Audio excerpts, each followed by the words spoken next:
Hello दोस्तों, स्वागत है आप सभी का लर्न विद प्रियांशी में।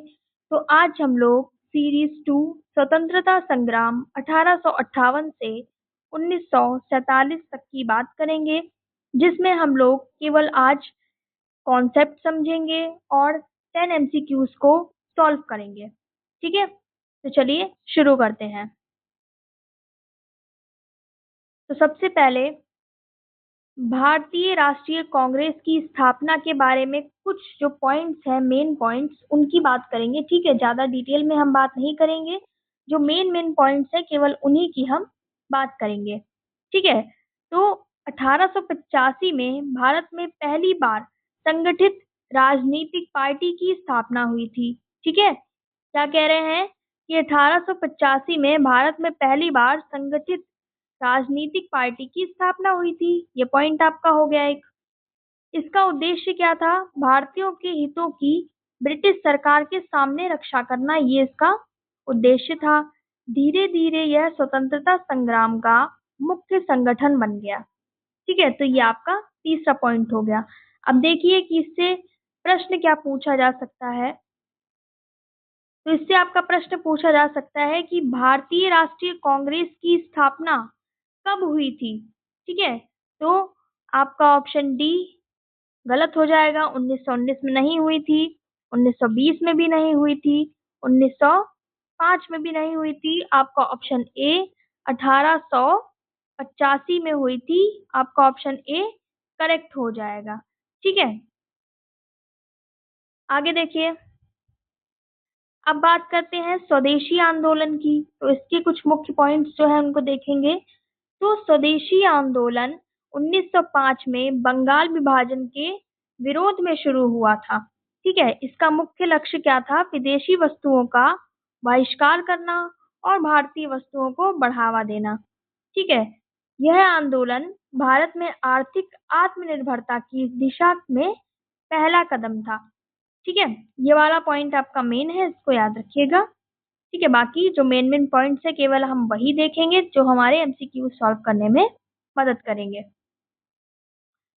तो देखिए, स्वदेशी आंदोलन का मुख्य उद्देश्य क्या था? स्वदेशी आंदोलन का मुख्य उद्देश्य था विदेशी वस्तुओं का बहिष्कार करना और स्वदेशी वस्तुओं का बढ़ावा देना। ठीक है, आगे देखिए। अब देखते हैं असहयोग आंदोलन के बारे में कुछ पॉइंट्स। तो असहयोग आंदोलन 1920 में गांधी जी के नेतृत्व में शुरू हुआ था। यह आंदोलन ब्रिटिश शासन के खिलाफ शांतिपूर्ण विरोध का था। ठीक है, छात्रों, किसानों और व्यापारियों ने इसमें बढ़ चढ़कर भाग लिया था। ठीक है, तो इससे आपका क्वेश्चन क्या पूछा जा सकता है? देखिए, इससे आपका क्वेश्चन पूछ सकते हैं कि असहयोग आंदोलन कब शुरू हुआ था।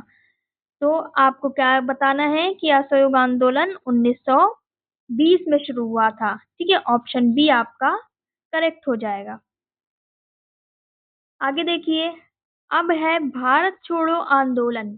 ठीक है, तो पहला पॉइंट क्या है? भारत छोड़ो आंदोलन कब शुरू हुआ था? 1942 में शुरू हुआ था। ठीक है, कब हुआ था? 1942, 1942 में शुरू हुआ था। जिसका उद्देश्य क्या था? ब्रिटिशों को भारत छोड़ने के लिए मजबूर करना।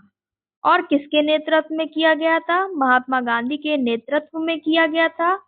यह आंदोलन देश भर में फैल गया था। ठीक है, इससे आपका प्रश्न क्या बनता है? देखिए कि भारत छोड़ो आंदोलन का नेतृत्व किसने किया।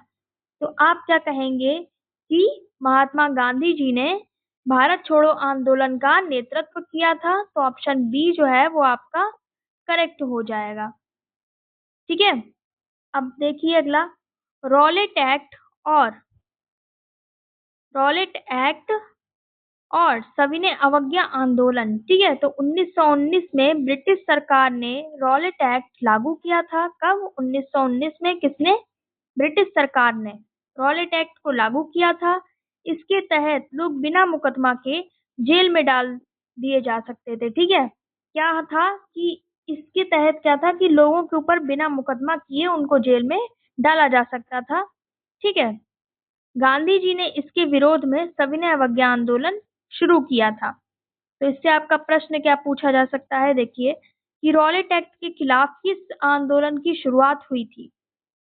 तो आप क्या कहेंगे कि सविनय अवज्ञा आंदोलन की शुरुआत हुई थी इसको रोकने के लिए। ठीक है, ऑप्शन बी आपका करेक्ट हो जाएगा।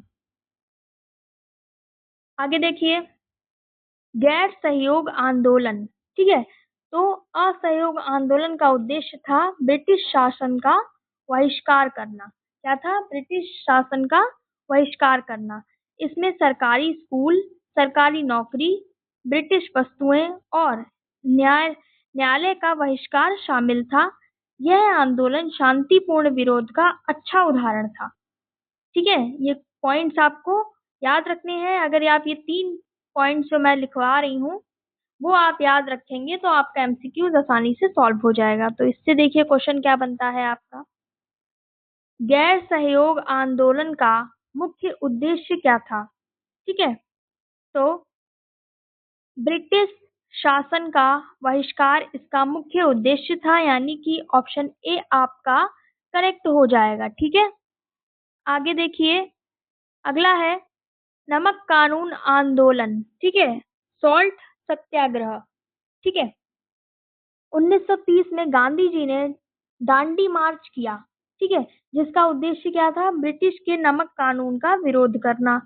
यह आंदोलन शांतिपूर्ण विरोध का एक प्रसिद्ध उदाहरण था। महात्मा गांधी जी ने जितने भी आंदोलन किए सब शांतिपूर्ण थे। ठीक है, क्योंकि महात्मा गांधी शांति प्रिय थे, इसको याद रखिएगा।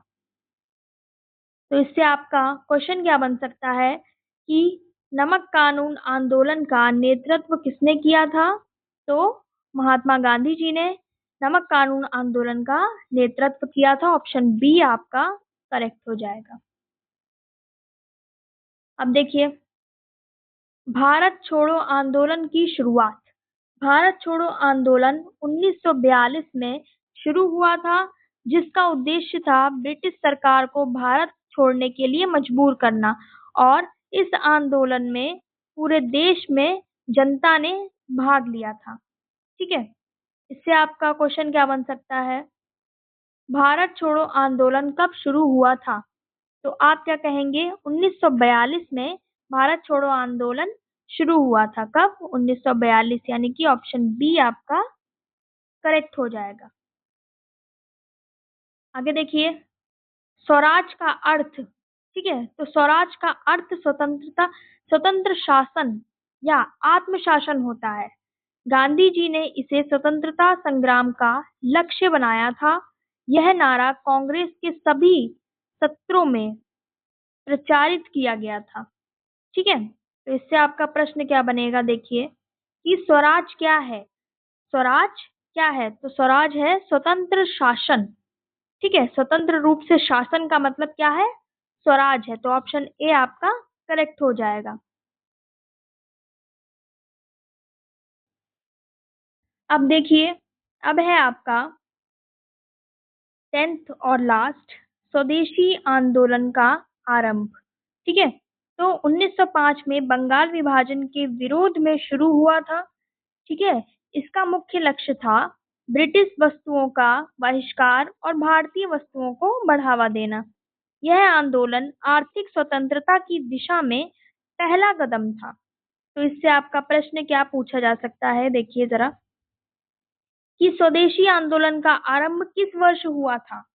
तो आप क्या कहेंगे कि 1905 में स्वदेशी आंदोलन का आरंभ हुआ था। ऑप्शन ए आपका करेक्ट हो जाएगा। ठीक है, आज हम लोगों ने 10 एमसीक्यूज जो आपके पेपर्स में आ सकते हैं, आपके एग्जाम में पूछे जा सकते हैं, वो हमने क्लियर कर लिए हैं। कॉन्सेप्ट भी हमने समझ लिया है। ठीक है, कोई डाउट नहीं होना चाहिए। अगले वीडियो में हम लोग इसी सीरीज के नेक्स्ट पार्ट को लेकर के आएंगे, जिसमें आपको 20 एमसीक्यूज और सॉल्व करवाऊंगी मैं। ठीक है, मिलते हैं अगले वीडियो में। अगर वीडियो अच्छा लगा हो, हेल्पफुल रहा हो, तो कमेंट करना, लाइक करना, शेयर करना और चैनल को सब्सक्राइब करना मत भूलिएगा। Thanks for watching.